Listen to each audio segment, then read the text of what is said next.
She uploaded a TikTok with the caption, "Dating below your level develops resilience," featuring me visible in the back. Her pals were dropping laughing faces in the comments, along with things like, "Queen, you're keeping it 100 on this." I stayed silent, simply gathered my belongings and departed that same evening. 14 days afterward, her closest pal forwarded me a capture. She'd erased all her uploads and was inquiring if anybody knew how to get in touch with me. I never imagined I'd end up as the target of online embarrassment that blew up. Yet platforms like that have a knack for transforming intimate instances into widespread entertainment and partnerships into material.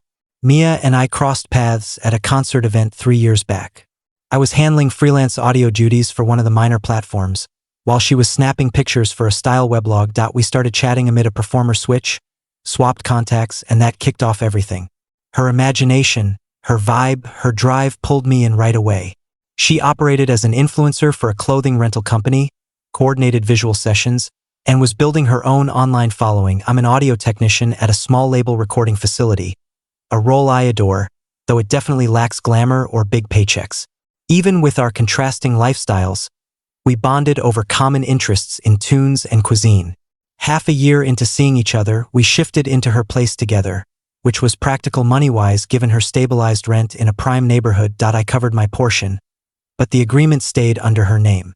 Things felt ideal until the feed pushed something my way that wasn't intended for my eyes. It was an ordinary midweek day that I was scrolling TikTok over my midday meal.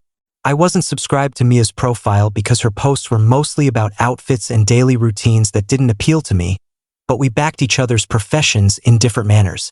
She never pressured me to interact with her stuff, noting it wasn't aimed at my crowd regardless. But on that afternoon, a clip popped up on my Discovery tab. Mia in our shared space, mouthing words to a popular sound about compromising. I grinned at first, spotting our familiar lounge area, until I spotted myself farther back, earphones in, tweaking a beat at my workstation. The overlay text struck me hard. "Dating below your level develops resilience. #believe ain't the journey." For a second, I figured it had to be some inside gag I missed, but scanning the replies made my gut sink. "Queen, you're keeping it 100 on this. How he hasn't caught on. Put money into prospects but don't linger eternally." And Mia's responses, "Every one more cutting than the previous. Everyone has to begin low. The place is under my name regardless. He's kind. But this isn't the endgame." I replayed the clip. In the distance, totally unaware, I was bobbing my head to the song I was refining that moment. She'd recorded it with me right there in the space, added words to diminish me, and broadcast it to her 67,000 subscribers. The replies poured in. Strangers I'd never encountered analyzing my looks, my profession, guessing about my earnings. A few of her buddies I knew from handles, tossing in their own chuckle icons and encouraging notes. I shut the application and remained there, my food ignored. Suddenly, it all clicked into place. Her hesitation to link me with fresh business associates, how she'd redirect talks from my work at gatherings, her hints about sharper attire or pursuing higher income roles at a mainstream facility. I wasn't her equal. I was her material, her pity project, her temporary boost. I didn't ring her, didn't message, just headed back to the facility and poured myself into the recording I was managing that afternoon. The musician was laying down a separation track, fittingly. I delivered my all, directing my disbelief and pain into producing the sharpest, most heartfelt blend feasible. By the time I reached the apartment that night, I'd settled on my choice. Mia was shooting something in the lounge, her circular lamp producing that flawless illumination she meticulously crafted. She beamed when she spotted me, halted her capture. "Hi, wrapping up soon. Figured we'd get delivery from that Thai spot tonight." I acknowledged, passed by her to the sleeping area. She didn't trail, just picked up speaking to her device as if all was normal. As she completed her material, I silently loaded one travel bag. Only necessities, outfits, hygiene items, key papers, and my portable computer. I left anything that might be seen as shared no snapshots. No keepsakes, nothing she'd bought or that we'd acquired jointly. When I came out with my bag, she was checking her takes, flipping through effects. "Heading out somewhere?" she questioned, hardly glancing up. Indeed, that caught her focus. She eyed the bag, Forehead crease. What's happening? I just displayed my device, pulled up her TikTok. Dating below your level develops resilience? Her face moved from bewilderment to awareness to a hint of remorse, though not fully there.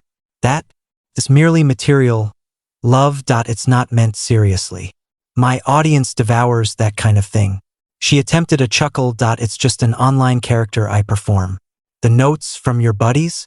Those characters as well? She placed her device aside, abruptly protective. You're blowing this out of proportion. Everybody amps it up for the platform. It's not actual existence. It's actual enough that you captured me without consent, ridiculed me to thousands of viewers, and allowed your buddies to pile on. I lifted my bag. If I'm hindering you from the tier you believe you deserve in partnerships, I'll step out of the picture. Don't get theatrical. She rose now, irritated. It's just a silly clip. You're willing to discard our connection over this? Our connection concluded the instant you viewed me as material instead of an equal. I moved toward the exit. I'll organize picking up the remainder of my items later. Hold on, where are you headed? We have to discuss this. This is my home too. Precisely. It's your home as you highlighted in your notes. I'm certain you'll manage without my rent contribution. I looked back once more. I hope the interaction was worth the cost. She shouted after me as I exited, her tone escalating in alarm as the truth hit. I didn't respond, just entered my vehicle and drove to a buddy's spot where I'd lined up to stay until I sorted future plans. That night, my device exploded with texts from Mia, spanning from protective. It was just a prank. To furious. You're confirming my view by being so touchy. To sorrowful please. Please return. I'll remove it immediately. I answered once. I merit better than being someone's temporary lift or online joke. Please cease contacting me. Then I restricted her contact. The following day at the facility, I immersed in tasks. The boss, Hector, sensed something amiss but didn't probe. He simply assigned me our toughest assignment.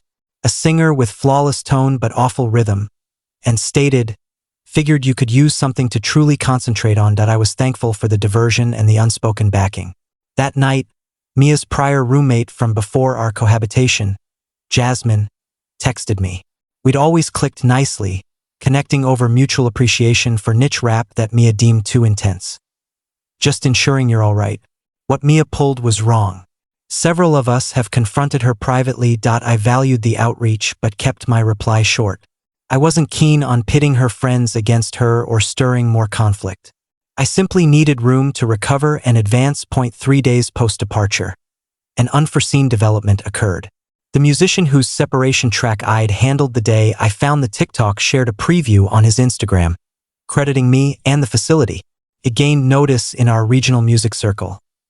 Not massively viral, but professionals took note. By week's end, my work-related Instagram subscribers had doubled, primarily area artists and creators. Hector summoned me to his workspace the next Monday to show that piece is drawing real interest, he remarked, reclining in his seat. I've received inquiries from 3 small labels wanting to know who handled the engineering. I acknowledged, unsure of the direction. Stonebridge Records wishes to provide you a contracted position, 6 months, collaborating with some of their emerging talents. My mouth fell open. Stonebridge was among the top-regarded independent labels in the area. The sort of break audio techs in our town dreamed about. It's located in Seattle, Hector added. I'd regret losing you, but this is an opportunity you can't ignore. I remained there, astonished. A week prior, I'd been ridiculed online for my supposed lack of promise in this very field. Now a major advancement was on the table. When do they require a response? By week's close, they sent the specifics via email already. I used the following days to thoroughly evaluate the proposal, discussing with sector contacts. Bargaining conditions. It was genuine, strong, and possibly life-altering professionally. By Friday, I'd agreed. That weekend, I set up retrieving the rest of my belongings from Mia's place, while she attended an influencer gathering. A shared acquaintance oversaw to keep things civil. I claimed only what was clearly mine, even abandoning presents she'd given. As I loaded the final of my audio gear, my acquaintance appeared uneasy. You ought to know, Mia's been struggling. Her interaction fell after she removed that TikTok and several other uploads with comparable tones. A few sponsorships are paused. I stopped. She removed it, yes, and numerous others. Evidently, her audience turned on her firmly once the early backing faded. Folks began noting it was harmful and cruel.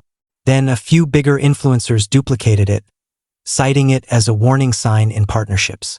I hadn't pursued payback or open justification, I'd merely extracted myself from a dynamic lacking respect. The remainder unfolded naturally. The inherent outcomes of posting malice online for likes. I'm not rejoicing in her struggles. I stated sincerely. I just couldn't remain with someone who perceived me that way. My acquaintance acknowledged. For whatever it's worth, I believe she truly regrets it. Not only the fallout, but the act itself. Perhaps that held truth. But regret couldn't restore the shattered confidence. 2 weeks post-departure, as I wrapped up preparations for my Seattle relocation, I got a text from Jasmine with an image attached. It was Mia's restricted Instagram tale. A dark base with pale lettering stating, "Does anyone have a current method to reach Ray? It's urgent."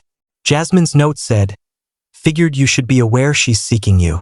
She learned about the Stonebridge agreement from a studio contact and has been informing everyone how she always saw your promise. Just alerting you if she manages to connect." I thanked Jasmine for the alert, but did nothing further. Mia's abrupt rekindled attention now that my profession was advancing revealed all about her nature. 3 days prior to my scheduled shift, Mia succeeded in contacting me via a work email she located on the facility's site. "Ray, I must speak with you. Please. I realize I erred terribly, but you need to allow me to clarify. I never intended harm. It was foolish material for interaction. Not my true sentiments. I'm thrilled about your fresh chance. I always recognized your skill. Please offer me an opportunity to correct things. I long for you. I adore you. I pondered the email for a day before replying. Mia, I hope success in your profession and existence. What transpired wasn't a mix-up or a gag misinterpreted. It was a basic absence of regard. This fresh role doesn't affirm me, just as your TikTok didn't label me. I'm identical to before, proud of my efforts. The change is I now grasp my value clearer. Please refrain from further contact. I relocated to Seattle the next week. The Stonebridge position was demanding, thrilling, all I'd envisioned career-wise. I secured a modest yet cozy living space, formed new connections, and gradually started seeing people again. Carefully, with stronger limits. 6 months on, when my term was renewed and then permanent, I permitted reflection on how profoundly my world had shifted due to one TikTok. Now and then, I'd catch news of Mia via common links. She'd shifted her material to genuine connections and self-improvement, sharing regret clips and discussing harmful web habits, paradoxically amassing more subscribers than prior. She never identified me or detailed the event, but insiders understood. Lately, I handled a piece gaining decent airtime in the Northwest. In a short chat with a regional music site about the work, the reporter inquired if there was a pivotal point in my professional path. There was a moment I had to choose between outside approval or personal honesty, I replied. Selecting honesty opened room for the rest to align. I omitted Mia, TikTok, or dating below. Those specifics weren't needed. The insight was key. Often, the strongest reply to open shame isn't a dramatic retaliation or exposure. It's merely distancing yourself, prioritizing your development, and allowing fate to manage the outcome. I didn't require diminishing Mia to elevate. Departing with self-respect preserved was the full declaration required. Updates since this entry picked up momentum. I wish to explain a point. This isn't a tale of professional triumph proving worth. I'd have chosen to exit irrespective of later career events. The opportunity's timing was mere chance, not destined payback. True development stemmed from realizing my value independent of another's view or online stats.